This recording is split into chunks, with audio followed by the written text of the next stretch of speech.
semua, senang sekali hari ini kita berjumpa lagi di Monday Revival. Mari kita bersama di tahun yang baru ini, kita lebih semangat lagi. Kembali di Seed of Revival tahun 2024. Saya percaya kita akan mendapatkan pencerahan yang baru dengan topik-topik yang berbeda. Jadi sebenarnya kalau tema firman Tuhan ada kata follow me, Yesus bilang ikutlah aku, itu artinya ya mengikut Kristus. Arti keduanya panggilan. Shalom Bapak Ibu Saudara, Bible Revival kita hari ini terambil dari 1 Yohanes 4 ayat 7-8.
Shalom KB House of Joy, dimanapun Anda berada, boleh sama-sama kita bangkit berdiri dan kasih tepuk tangan buat Allah kita. Come on.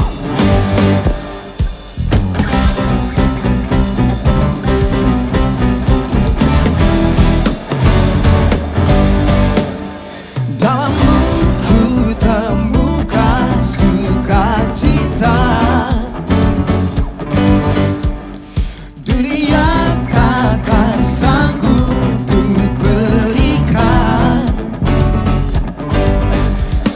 bebanku pun digantikan selama ku ada di dalammu. Kaulah sukacita, pengharapan dan kehidupan. Kau beri kekuatan, haleluya, bersukacita selamanya.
Firman Tuhan berkata bahwa sukacita Tuhan adalah kekuatan kita. Yang percaya boleh katakan amin. Amin. Coba saudara katakan, bilang begini, sukacita Tuhan adalah kekuatan kita, Pak.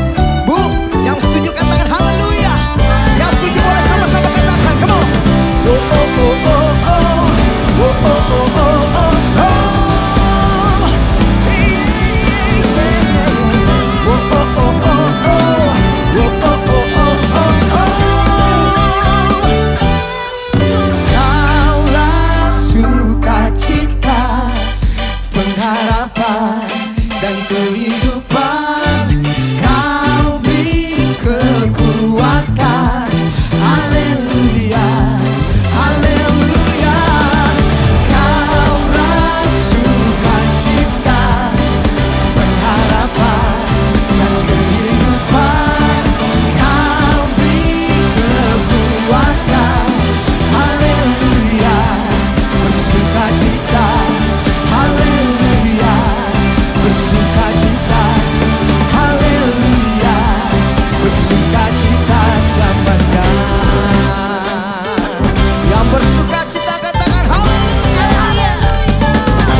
dahsyat, Tuhan yang ajaib, Tuhan yang besar, Tuhan yang kuasanya tidak pernah terbatas. Engkau kerjakan di hidup kami. Di pagi hari ini Tuhan, kami nyatakan bagimu segala pujian, hormat, dan kemuliaan. Firman-Mu berkata, karena begitu besar kasih Allah akan seisi dunia ini, maka Engkau mengaruniakan anak-Mu, yaitu Tuhan Yesus, untuk boleh datang ke dunia, bahkan rela dikorbankan di atas kayu salib agar darahnya tercurah. Dan bagi setiap kami yang mengaku mempercayai Engkau satu-satunya penyelamat, maka hidup kami akan diselamatkan. Oh Yesusku, Engkaulah Raja damai. Kau turun ke dunia, selamatkan manusia. Oh Yesusku, Kau Tuhan penuh kasih. Kau berikan hidupmu untuk tebus dosaku. Kaulah Allah yang ku puji, Kaulah Allah yang ku sembah. Kemuliaan bagimu di tempat maha tinggi. Kemuliaan bagimu di tempat maha tinggi. Oh Yesusku, Engkaulah Raja damai. Kau turun ke dunia, selamatkan manusia. Oh Yesusku, Yesusku, Kau Tuhan penuh kasih.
kami beri puji.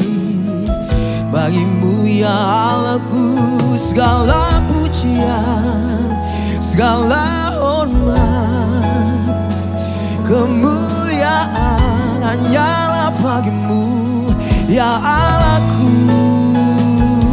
ya Tuhanku. Oh, sebab Kaulah satu-satunya, Kaulah Tuhan, Kaulah Raja. Dan setiap lutut dan bertelut, dan setiap lidah mengaku tiada yang seperti Kau Tuhan Yesus. Kami menyembah-Mu, kami memuliakan Engkau. Kau yang berkuasa. Haleluya, haleluya, haleluya. Senang hati kami datang menyembah Engkau, segenap hati kami datang meninggikan Engkau. Yesus, Anak Gembala, Kaulah yang layak timbang segala yang terbaik, yang lahir dari hati kami, yang lahir dari hidup kami, yang mengasihi Engkau.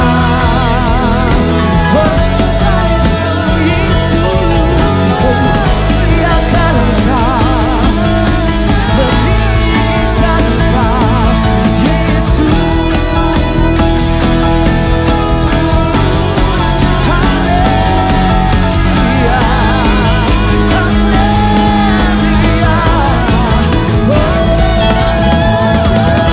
Oh, yang kami rindukan kehadiran-Mu Tuhan, lebih dari segalanya, lebih dari segalanya, lebih dari segalanya. Yang kami rindukan adalah pribadi-Mu. Yang kami rindukan setiap kali kami ada di hadirat-Mu adalah kami mengalami perjumpaan dengan pribadi-Mu, pribadi yang suci, pribadi yang mulia, pribadi yang dahsyat, pribadi yang besar, tiada seperti Kau. Dan biarlah kemuliaan-Mu dinyatakan ketika umat-Mu datang merendahkan hati kami dan mencari wajah-Mu. Kami datang menyembah Engkau Tuhan, Engkau yang mulia, Engkau yang dahsyat Tuhan, Engkau yang layak, Engkau yang disembah selamanya.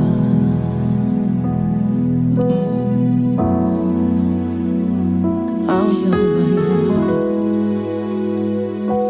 Engkau disembah.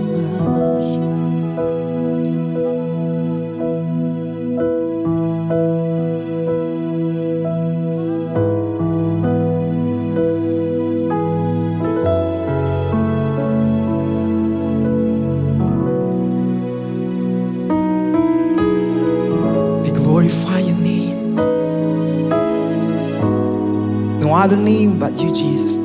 Yang kami tinggikan hanya nama Yesus di hidup kami. Dan apa yang kami berikan di waktu ini adalah lahir dari hati kami, dari hidup yang mengasihi Engkau. Banyak hal yang Tuhan sudah berikan di hidup kami. Dan waktu ini kami datang dengan memberi lebih dari nyanyian, lebih dari pujian. Kami datang, kami bawa hati kami, dan kami menyembah-Mu, kami memuliakan Engkau. Sebab Kau mulia, sebab Kau layak, Anak Domba Allah, menerima segala yang terbaik. Sebab Kau mulia, sebab Kau layak, tiada yang seperti-Mu. tiada yang seperti Kau.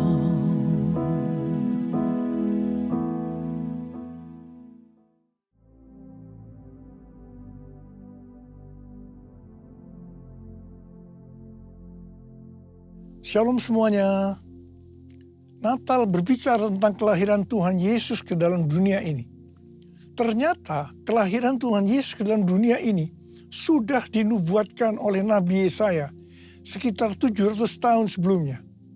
Yesaya 9 ayat 5 berkata, sebab seorang anak telah lahir untuk kita, seorang putra telah diberikan untuk kita, tampuk pemerintahan ada di atas bahunya.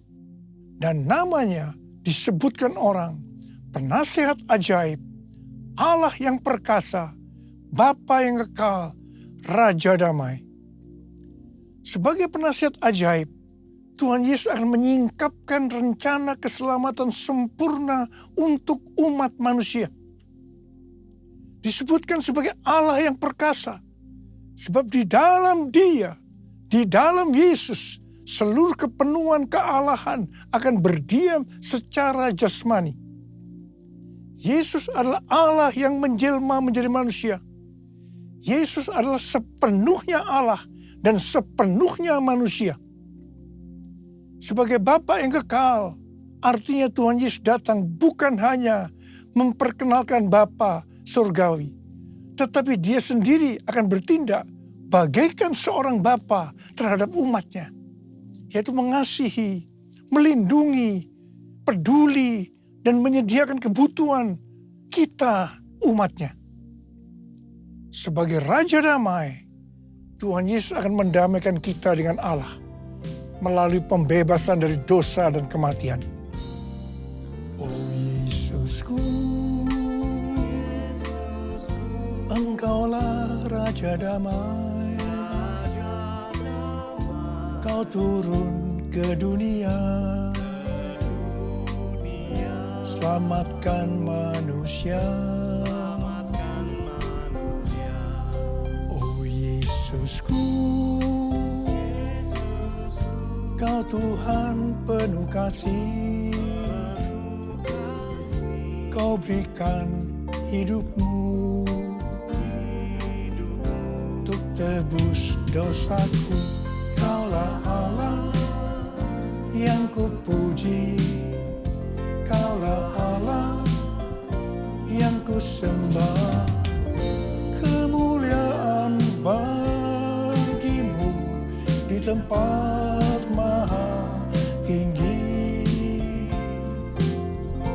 Kemuliaan bagimu di tempat maha tinggi. Kaulah Allah yang kupuji, Kaulah Allah yang kusembah. Kaulah Allah yang kupuji, Kaulah Allah yang kusembah.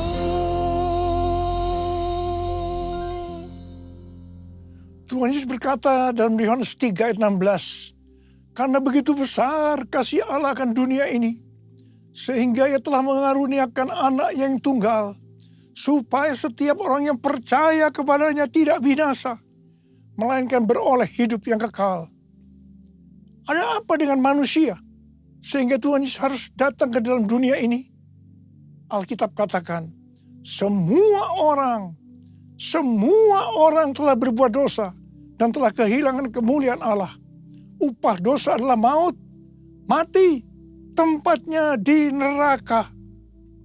Neraka adalah tempat yang sangat mengerikan. Neraka adalah tempat yang paling gelap dan terdapat ratap dan kertak gigi. Neraka adalah tempat di mana api tidak pernah padam dan ulat bangkai tidak mati. Neraka adalah tempat penyiksaan oleh api dan belerang. Karena itu jangan sampai masuk neraka. Untuk itulah Tuhan Yesus datang ke dalam dunia untuk membebaskan kita dari hukuman kekal selama-lamanya dalam neraka. Bagaimana cara Tuhan Yesus menyelamatkan umat manusia? 2 Korintus 5 ayat 21 berkata, Dia yang tidak mengenal dosa telah dibuatnya menjadi dosa karena kita, supaya dalam Dia kita dibenarkan oleh Allah. Ini dapat diterangkan sebagai berikut. Tuhan Yesus yang tidak mengenal dosa telah dibuatnya menjadi dosa karena kita. Artinya Tuhan Yesus harus mati karena dosa-dosa kita. Sebenarnya kita yang harus mati karena kita lah yang berdosa. Upah dosa adalah maut, mati. Tetapi Tuhan Yesus tidak berdosa, telah dijadikan dosa. Artinya Tuhan Yesus yang mati menggantikan kita. Kalau kita melihat cara mati dari Tuhan Yesus, saya katakan bahwa itu sangat-sangat tidak manusiawi. Pada saat orang-orang Yahudi berteriak, salibkan dia, salibkan dia. Maka Tuhan Yesus harus disalibkan. Proses awal dari penyalipan, jubah Tuhan Yesus dibuka. Tuhan Yesus diikat pada sebuah tonggak. Di sebelah kanan dan kirinya ada 2 algojo yang memegang cambuk. Ujung cambuk itu dari potongan tulang dan potongan besi. Setiap kali cambuk itu dihunjamkan pada tubuh Tuhan Yesus, akan menimbulkan luka yang dalam. Darah bercucuran, sakitnya luar biasa. Tuhan Yesus berteriak-teriak kesakitan. Tuhan Yesus bermandikan darah. Apakah proses itu sudah selesai? Belum. Kepala Tuhan Yesus diberi mahkota duri. Duri ditancapkan di kepalanya dengan cara dipukul. Sakitnya luar biasa. Darah bercucuran. Apakah sekarang sudah selesai? Belum. Tangan dan kaki Tuhan Yesus dipakukan di kayu salib. Sakitnya luar biasa. Darah kembali bercucuran. Tuhan Yesus digantung di atas kayu salib. Di sini Tuhan Yesus menderita secara lahir maupun batin. Secara lahir dia merasakan sesak luar biasa karena cairan yang menekan jantungnya. Secara batin dia mendengar dan melihat semua orang menghujat dia, termasuk salah satu penjahat yang ada di sebelahnya. Pada akhirnya, setelah Tuhan Yesus berseru, sudah selesai. Kepadanya, mulah nyawaku kuserahkan. Tuhan Yesus mati. Pertanyaannya, mengapa Tuhan Yesus harus mati dengan cara seperti itu? Dengan penderitaan yang luar biasa. Darah bercucuran secara luar biasa. Mengapa tidak dengan cara mati yang mudah? Dipenggal kepalanya, selesai. Mengapa harus dengan darah bercucuran? Alkitab katakan, tanpa penumpahan darah, tidak ada pengampunan dosa. Untuk mengampuni dosa saudara. Dosa saudara, dosa kita semua. Tuhan Yesus harus mati dengan cara demikian. Selain itu, apalagi yang Alkitab katakan dengan cara mati Tuhan Yesus yang seperti itu? Yang pertama, penyakit kitalah yang ditanggungnya. Dan yang kedua, penderitaan kita yang dipikulnya. Dan oleh bilur-bilurnya kita disembuhkan. Betapa Tuhan Yesus mengasihi kita semua. Tak terukur kasih-Mu Yesus, Kau telah mati gantikan diriku. Kau curahkan darah-Mu untuk tebus dosaku. Layaklah Kau Tuhan dipuji dan disembah dengan segenap hatiku. Layaklah Kau Tuhan dipuji dan disembah dengan segenap jiwa ragaku. Dengan segenap jiwa ragaku. ragaku dengan segenap jiwa ragaku. Kita mengenal ada 3 tahap proses keselamatan. Tahap pertama adalah pembenaran, justification. Kita dibenarkan bukan karena perbuatan baik kita, tetapi karena kasih karunia Tuhan yang kita responi dengan iman. Pada tahap ini, setelah kita bertobat dan menerima Tuhan Yesus sebagai juru selamat, kita akan mengalami kelahiran baru. Kelahiran baru adalah proses awal perjalanan rohani kita bersama Tuhan Yesus. Tahap yang kedua dari proses keselamatan adalah pengudusan, sanctification. Dalam proses ini, kita dikuduskan secara terus-menerus melalui Roh Kudus dan firman Allah. Dalam proses ini, kita bisa saja jatuh atau mengalami kegagalan. Yang penting kita jangan berhenti, tetapi harus bangkit dan terus maju. Pertobatan adalah kunci untuk kita bisa maju. Goal dari proses pengudusan ini adalah menjadikan kita serupa dengan gambarnya.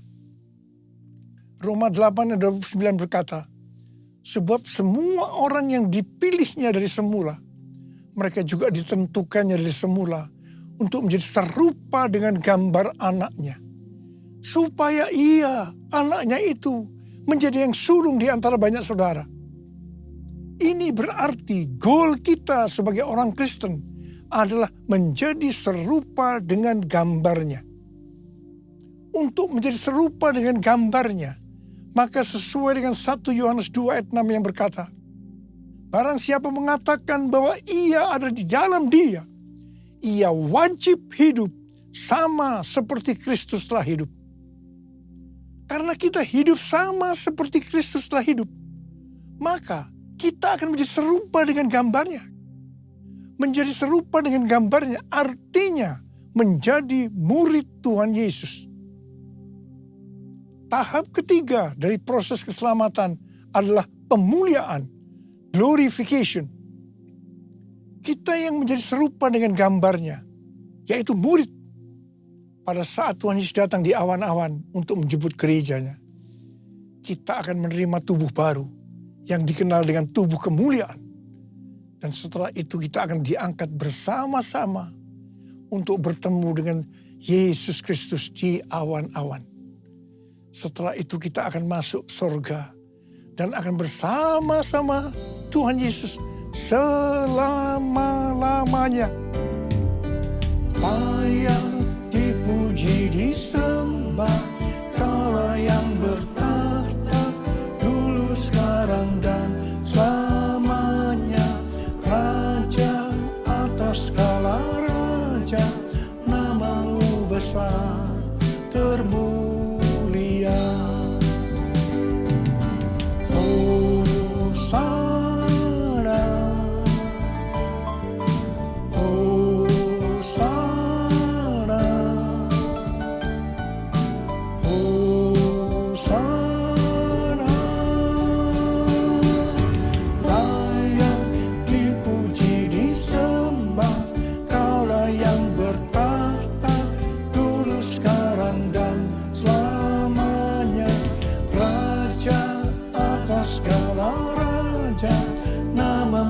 Besar termulia, namamu besar termulia, namamu besar termulia.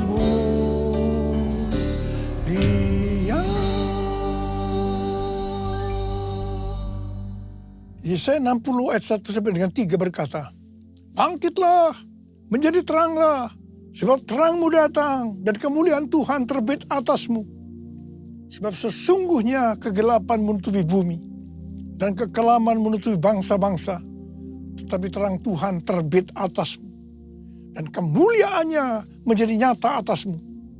Bangsa-bangsa berduyun-duyun datang kepada terangmu dan raja-raja kepada cahaya yang terbit bagimu. Bangsa-bangsa berduyun-duyun datang kepada terangmu, dan raja-raja kepada cahaya yang terbit bagimu. Artinya, kalau kita bangkit untuk menyelesaikan amanat agung, maka akan terjadi penuaian jiwa secara global. Kita diingatkan bahwa tugas kita sebagai orang percaya, apapun yang menjadi profesi kita, adalah untuk menyelesaikan amanat agung, yaitu untuk menjadikan semua bangsa menjadi murid Tuhan Yesus. Hal ini sesuai dengan yang diperintahkan oleh Tuhan Yesus dalam Matius 28 ayat 19 dan 20. Karena itu pergilah, jadikanlah semua bangsa muridku, dan baptislah mereka dalam nama Bapa dan Anak dan Roh Kudus, dan ajarlah mereka melakukan segala sesuatu yang telah kuperintahkan kepadamu. Ketahuilah, aku menyertai kamu senantiasa sampai akhir zaman. Untuk menyelesaikan amanat agung tidak bisa dengan kekuatan sendiri, tetapi harus dengan kuasa Roh Kudus. Pentakosta ketiga sedang dicurahkan luar biasa untuk memberikan kuasa kepada kita untuk menyelesaikan amanat agung. Hari-hari ini Tuhan sedang berbicara kepada gerejanya di seluruh dunia tentang tahun 2033. Dikatakan bahwa pada tahun 2033 setiap orang, everyone, diberi kesempatan untuk berjumpa dengan Tuhan Yesus secara autentik melalui kuasa dan hadirat Roh Kudus. Rick Warren, seorang hamba Tuhan, mendapatkan bahwa goal untuk menyelesaikan amanat agung tahun 2033. Ketika Tuhan Yesus ditanya oleh murid-muridnya tentang tanda kedatangannya untuk kali yang kedua dan tanda akhir zaman, salah satunya Tuhan Yesus menjawab seperti yang terdapat dalam Matius 24 ayat 14 yang berkata, Injil kerajaan ini akan diberitakan di seluruh dunia menjadi kesaksian bagi semua bangsa. Sesudah itu barulah tiba kesudahannya. Dengan perkataan lain, dapat disebutkan bahwa setelah amanat agung selesai, Tuhan Yesus akan datang untuk kali kedua. Sesuai yang dikatakan oleh Matius 24 ayat 14, bahwa setelah Injil kerajaan diberitakan di seluruh dunia menjadi kesaksian bagi segala bangsa, atau berarti setelah amanat agung selesai, baru sesudah itu Tuhan Yesus datang. Kalau memang benar tahun 2033 amanat agung selesai, sesudah itu baru Tuhan Yesus datang kembali. Kata sesudah itu tidak ada yang tahu itu kapan. Bisa 1 bulan, 1 tahun, 5 tahun, tetapi yang jelas tidak akan lama. Sebab Tuhan Yesus berkata, Aku datang segera. Saya tidak pernah berkata bahwa Tuhan Yesus pasti datang tahun 2033. Itu tidak alkitabiah. Tetapi saya katakan, tahun 2033 Tuhan Yesus bisa datang. Ini alkitabiah. Siapa yang akan menyelesaikan amanat agung? Mari bersama-sama angkat tangan kita di hadapan Tuhan dan berkata, Saya Tuhan, saya Tuhan. Saya akan mengingatkan bahwa waktu kedatangan Tuhan Yesus untuk kali kedua sudah sangat-sangat dekat. Mari kita mempersiapkan diri sebaik-baiknya, yaitu dengan menyelesaikan amanat agung. 1 Tesalonika 4 ayat 16 sampai dengan 18 berkata, Sebab pada waktu aba-aba diberi, pada waktu pemimpin malaikat berseru dan sangkakala Allah berbunyi, maka Tuhan sendiri akan turun dari sorga, dan mereka yang mati dalam Kristus akan lebih dahulu bangkit. Sesudah itu kita yang hidup, yang masih tinggal, akan diangkat bersama-sama dengan mereka dalam awan menyongsong Tuhan di angkasa. demikianlah kita akan selama-lamanya bersama-sama dengan Tuhan. Karena itu, hiburkanlah seorang akan yang lain dengan perkataan ini. Ada berapa banyak yang merindukan untuk ikut dalam pengangkatan? Yang rindu untuk ikut dalam pengangkatan, kita harus melakukan seperti yang terdapat dalam Kolose 3 ayat 1 sampai dengan 4 yang berkata, karena itu apabila kamu dibangkitkan bersama dengan Kristus, carilah hal-hal yang di atas, di mana Kristus ada, duduk di sebelah kanan Allah. Pikirkanlah hal-hal yang di atas, bukan yang di bumi. Sebab kamu telah mati dan hidupmu tersembunyi bersama dengan Kristus di dalam Allah.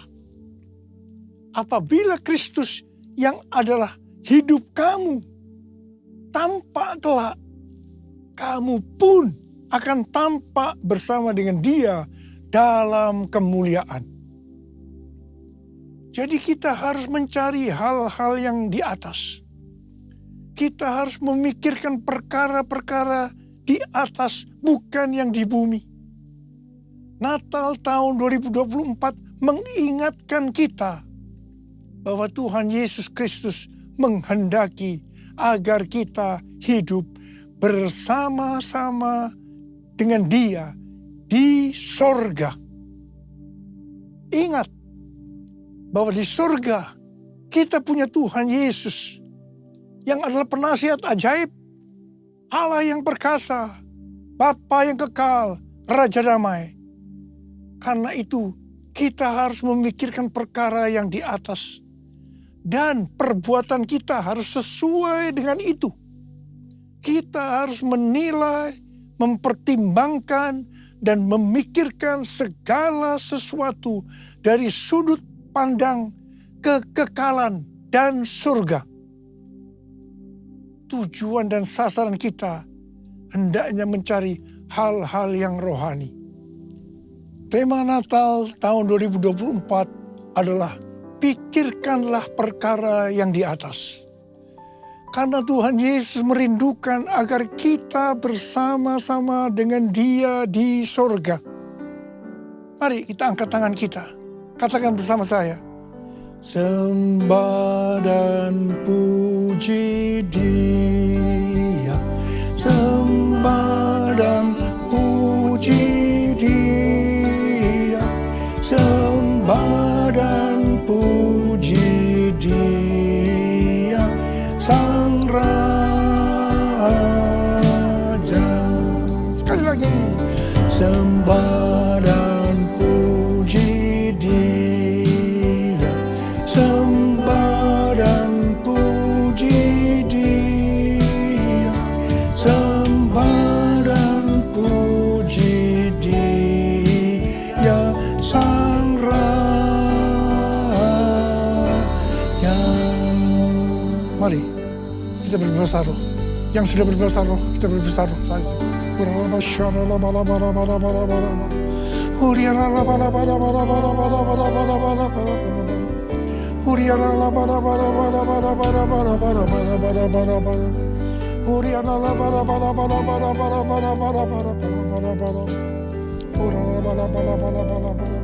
Bapa, kami berdoa buat anak-anak-Mu saat ini Tuhan. Kami akan mengakhiri tahun 2024. Kami akan memasuki tahun yang baru, tahun 2025. Berkat-Mu melimpah buat mereka ya Tuhan. Berkat-Mu melimpah buat anak-anak-Mu. Berkat-Mu melimpah buat anak. Hamba berdoa Tuhan, biarlah apa saja yang dikerjakan anak-anak-Mu berhasil. Karena mereka mengerti ya Tuhan. Mereka akan memikirkan perkara yang di atas. Tuhan, terima kasih. Terima kasih. Terima kasih. Terima kasih. Terima kasih. Terima kasih. Dalam nama Yesus kami berdoa. Haleluya. Amin. Saya mengucapkan selamat hari Natal tahun 2024. Tuhan Yesus memberkati kita semua berlimpah, limpah, limpah. Amin. Jesus for everyone. Jesus for everyone. Jesus for everyone, Jesus for everyone, Jesus for everyone, Jesus for everyone, Jesus for everyone, Jesus for everyone, Jesus for everyone, Jesus for everyone. Haleluya. Sekarang terimalah berkat Tuhan. Kasih karunia berlimpah-limpah daripada Allah Bapa dalam Anak yang tunggal Yesus Kristus. Persekutuan yang manis dengan Roh Kudus menyertai kita semua mulai hari ini. Sampai Tuhan Yesus datang menjemput kita di awan-awan dan bahkan sampai selama-lamanya. Yang percaya bersama-sama katakan, amin.